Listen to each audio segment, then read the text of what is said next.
গোটা দেশে শনিবার শেষ দফার ভোট মিটেছে। এবার শুধু রেজাল্টের অপেক্ষা। প্রতিটি রাজ্যে কে কটা সিট পেতে পারে ইতিমধ্যে তা নিয়ে চুলচেরা বিশ্লেষণ শুরু হয়ে গিয়েছে।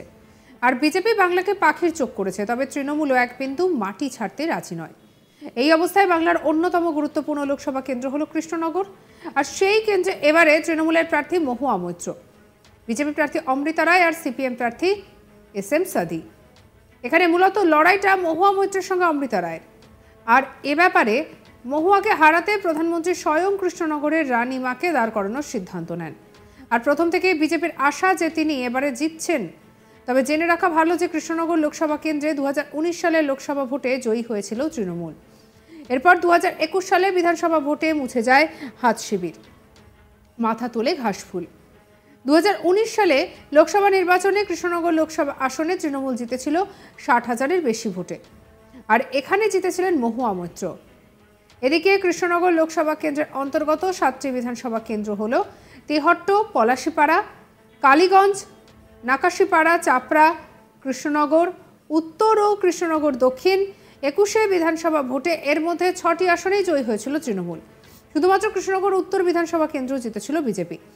তবে পরে সেই আসনে জয়ী মুকুল রায় তৃণমূলে যোগ দিয়েছিলেন।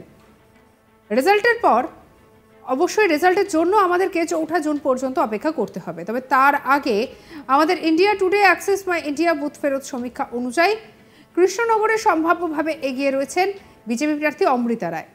সমীক্ষাতে সেরকম ইঙ্গিত মিলেছে, মানে বিজেপির পালে হাওয়া লাগছে এমনটাই মনে করা হচ্ছে। নির্বাচনী প্রচারে তিনি বেরিয়ে আমাদের আজ তাক বাংলার মুখোমুখি হয়ে ঠিক কি হিন্ট দিয়েছিলেন শুনুন। আমার আন্তরিক শুভেচ্ছা, প্রীতি, অভিনন্দন সব নদিয়াবাসীকে জানাচ্ছি। এবং যেরকম আছে, প্রথমে একটা বলছি, সেটা হচ্ছে বেলেডাঙ্গা ফ্লাইওভার। সেটা একটা বিশাল প্রবলেম হচ্ছে, সেটা নিয়ে আমাদের কাজ করতেই হবে। এবং পলাশীর সুগার মিল যেটা, সেটা বন্ধ হয়ে গেছে, সেটা চালু করতে হবেই, কারণ ওখানে ভীষণ ভালো উৎপাদন হয়, জীবিকা অর্জন হবে। 3 নম্বর হচ্ছে করিমপুরের কৃষ্ণনগর করিমপুর যেটা রেলপথ আছে সেটা, এরকম অনেক কটা আছে। তো তারপরে এতে জলঙ্গি আর সংস্কার একেবারে হয়ে গেছে, সেগুলো ভীষণ ভালো লাগছে। I am blessed. 100%। সবাই রয়েছেন আমার পাশে, আমার তো কোনো ভয়ের কারণও নেই, টেনশনেরও কারণ নেই। এত আশীর্বাদ পাচ্ছি, এত আলিঙ্গন পাচ্ছি, এত শুভেচ্ছা পাচ্ছি, এখানে কোনো রকম চিন্তা নেই। তবে এখানে যে লড়াই হাড্ডাহাড্ডি হয়েছে তা একেবারে বলার অপেক্ষা রাখে না। তবে সবটাই ফলাফলের দিন বোঝা যাবে। আর এদিকে আমাদের কলিগ নিলয় ভট্টাচার্যের কি রিপোর্ট দেখাবো। মাত্র একটি দিন আগেই সম্পন্ন হয়েছে রাজ্যের 7ম দফার লোকসভা নির্বাচন। আগামী 4 জুন ফলাফল ঘোষণা। তার আগে এক্সিট পোল অর্থাৎ বুথ ফেরত সমীক্ষা নিয়ে চলছে চূড়ান্ত বিশ্লেষণ। এখনো পর্যন্ত আজ তাক বাংলা এবং অ্যাক্সেস মাই ইন্ডিয়ার বুথ ফেরত সমীক্ষায় কৃষ্ণনগর লোকসভা কেন্দ্রে এগিয়ে রয়েছে বিজেপি প্রার্থী অমৃতা রায়, অর্থাৎ তার নিকটতম প্রতিদ্বন্দ্বী মহুয়া মৈত্রকে পিছনে ফেলে সাধারণ মানুষের সাথে কথা বলে যে বুথ ফেরত সমীক্ষা, তাতে কিন্তু এগিয়ে রয়েছে বিজেপি প্রার্থী।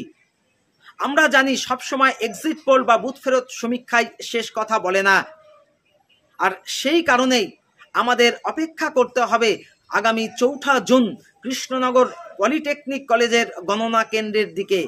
আর সেদিন ইভিএম খুললেই বোঝা যাবে শেষ জয়ের হাসি কৃষ্ণনগর লোকসভা কেন্দ্রে কে হাসবে, মহুয়া মৈত্র নাকি বিজেপি প্রার্থী অমৃতা রায়। আমরা দেখেছি লোকসভা নির্বাচন ঘোষণার অনেক আগে থেকেই প্রচার পর্বে নেমে পড়েছিলেন তৃণমূল প্রার্থী Mahua Moitra. Cash for query মামলায় বহিষ্কৃত হওয়ার পর তিনি চ্যালেঞ্জ ছুড়ে দিয়েছিলেন যে সাধারণ মানুষের রায়ে অর্থাৎ সাধারণ মানুষের ভোটে নির্বাচিত হয়ে পুনরায় তিনি সংসদে প্রবেশ করবেন। আর মহুয়ার বিজয়রথ থামাতে একেবারে খোদ প্রধানমন্ত্রী থেকে শুরু করে স্বরাষ্ট্রমন্ত্রী অমিত শাহ, এমনকি বিভিন্ন প্রদেশের নেতৃত্ব এবং রাজ্য নেতৃত্বরা একেবারে ঝাঁপিয়ে পড়েছিল এই কৃষ্ণনগর লোকসভা কেন্দ্রের দিকে, অর্থাৎ মহুয়া মৈত্রকে হারাতে। তার আগে নির্বাচন ঘোষণার অনেক আগে থেকেই তৃণমূল হাইকমান্ড অর্থাৎ মমতা বন্দ্যোপাধ্যায়ের নির্দেশ পেয়েই মহুয়া মৈত্র আস্তে আস্তে সংগঠন গোছানোর কাজে লেগে পড়েছিল এবং স্বাভাবিকভাবেই তার সংসদীয় এলাকার বিভিন্ন জায়গায় তিনি প্রচার পর্ব থেকে শুরু করে কর্মী বৈঠক থেকে শুরু করে বিভিন্ন রকমভাবে দলীয় সংগঠনকে চাঙ্গা করতে যা যা করতে হয় তিনি কিন্তু করেছিল। আমরা জানি গত লোকসভা নির্বাচনে সংখ্যালঘু অধ্যুষিত এলাকার চাপড়া তাকে বিজয় রথের দিকে ঠেলে দিয়েছিল, আর সেই চাপড়াতেই কিন্তু তৃণমূল কংগ্রেসের একটা ব্যাপক গোষ্ঠীদ্বন্দ্ব মাথাচাড়া দিয়ে উঠেছিল।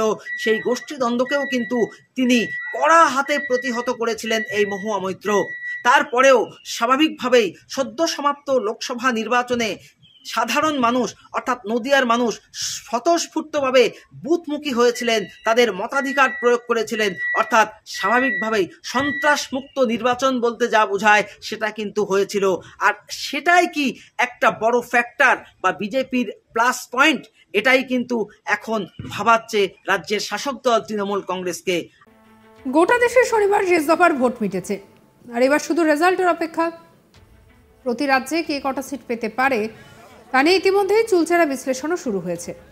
আর বিজেপি বাংলাকে পাখির চোখ করেছে, তবে তৃণমূল এক বিন্দু মাটি ছাড়তে নারাজ। আর এই অবস্থায় বাংলার অন্যতম গুরুত্বপূর্ণ লোকসভা কেন্দ্র হল কৃষ্ণনগর।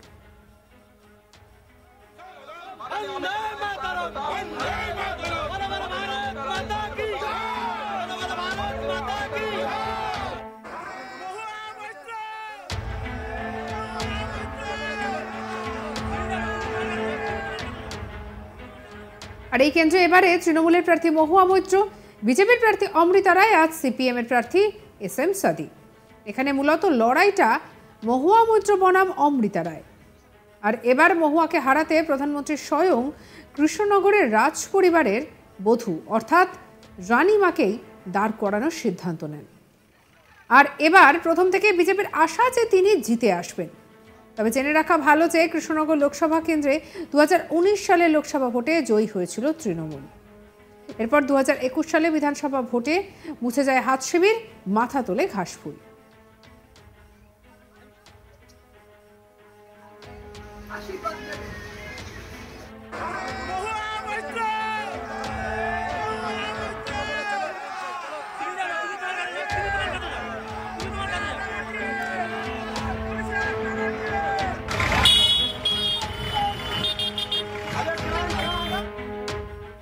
অন্যান্য খবরের জন্য সাবস্ক্রাইব করুন চ্যানেলটিকে।